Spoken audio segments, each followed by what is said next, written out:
All right, it's time for story time again. We got Drake. Drake, you want to say hi to the kids? Hi, kids. Give him a big wave. There you go. Take a seat. I thought your brother wanted to be. I don't know where Clark is. He was around here earlier. Hello.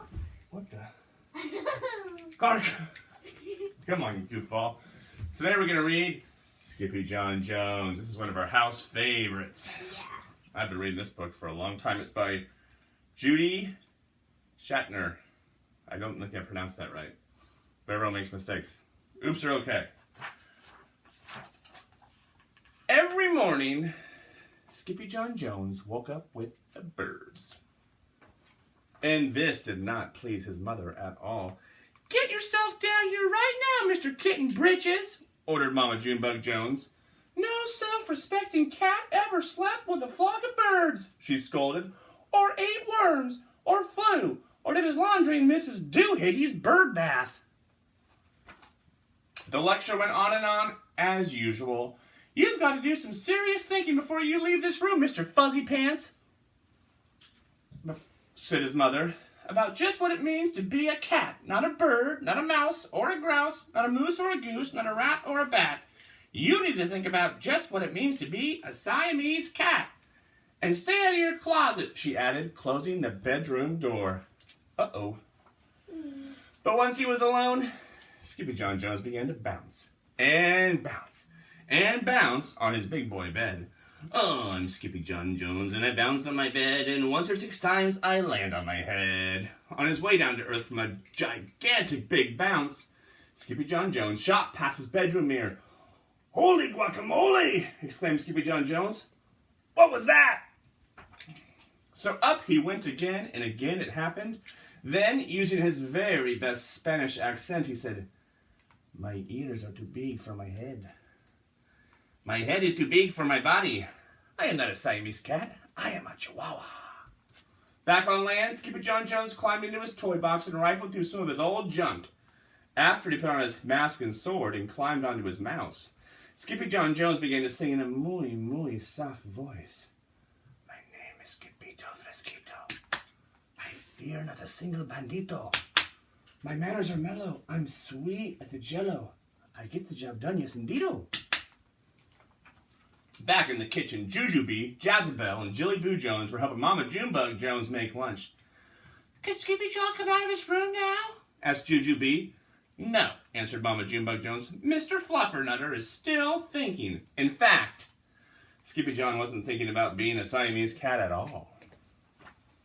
With a walk into his closet, his thoughts took him down a lonesome desert road far, far away in old Mexico.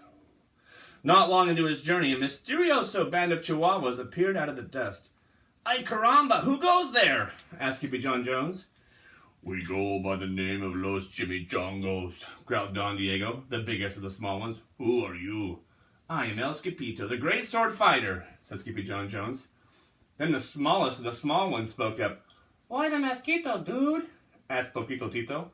"I go incognito," said Skipito. "Do you like rice and beans?" asked Pintolito. "Si, I love mice and beans," said Skipito. "He might be the dog of our dreams," whispered Rosalita. "Perhaps," said Tia Mia, "if he knows the password." Leaning toward Don Diego, El Skipito half sneezed, half spoke the secret password into the Chihuahua's very large ear. "Achoo! Pichu!" "Bless you," said Don Diego. "Gracias," said Skipito. "Then it is true," decreed Don Diego. "Yip, yippee, yippito. It's the end of Alfredo Bazito. Skipito is here. We have nothing to fear. Adios to the bad Bumblebito." Then all the Chimichangos went crazy loco. First they had a fiesta. Then they took a siesta. Wait, you're reading the story here. Get it together. But after waking up, the Chimichangos got down to serious business. Using his paw, Don Diego drew a picture in the sand of the great Bumblebito for Skipito to see. A hush grew over the Chimichangos so great that one could hear a whisker drop. "Alfredo Bazito," whispered the crowd. "El blimpo Bumblebito bandito." "See," said Poquito, "the bandito steals our frijoles." "Not your beans!" cried Skipito, outraged. "See," Poquito continued, "red beans, black beans, Boston baked in blue, cocoa, coffee, kidney beans, pinto, and jelly too." And now he comes for us, Poquito added. ¿Por qué? asked Skippito. Because we are full of the beans too. Then Don Diego stood tall and in his most somber voice declared, Yo quiero frijoles. Huh? asked Skippito. The dude just wants his beans back, said Poquito Tito. And you are the dog for the job. Me?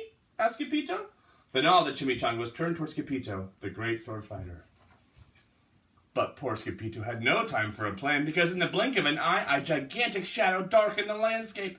The chimichangos scattered in all directions. Vamos, Skippito! Or it is you, the bandito Walito! They cried.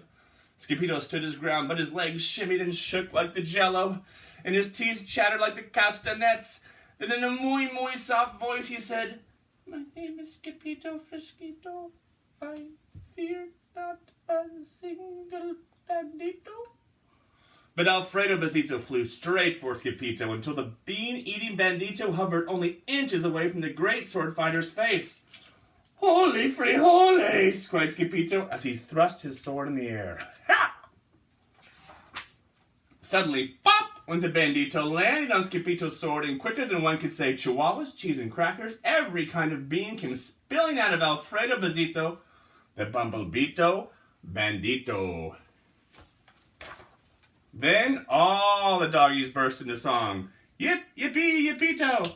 Our hero is El Skippito! He's a dog of our dreams who delivered the beans, and now we can make our burritos! Oh, they're having a fun time. But back at home, there was such a ruckus coming from SkippyJon's room that Mama Junebug Jones and the girls just had to find out what was going on. They raced down the hall into the kitty boy's room. Bangito! Crashito! Papito! Skippito! Just in time to see SkippyJon's closet exploding. Then out flew Candy, Beanbag, Doggies, and the kitty boy with his birthday piñata on his head. SkippyJon Jones, everyone cried. Hola, muchachitas, he said in a muy soft voice. Mama Junebug Jones lifted up SkippyJon and covered his head with furry, purry kisses. What am I going to do with you, Mr. Cocoa Pugs? She scolded. That night, when he was supposed to be going to sleep, SkippyJon began to bounce and bounce on his big boy bed. Oh, I'm SkippyJon Jones with a mind of my own, and I'll bounce on my bed for hours. I know I'm a cat, but forget about that. Say goodnight, SkippyJon Jones called his mama. Buenas noches, mis amigos, said SkippyJon Jones. The end. Ah! Hope you had fun. See you tomorrow. You say bye-bye?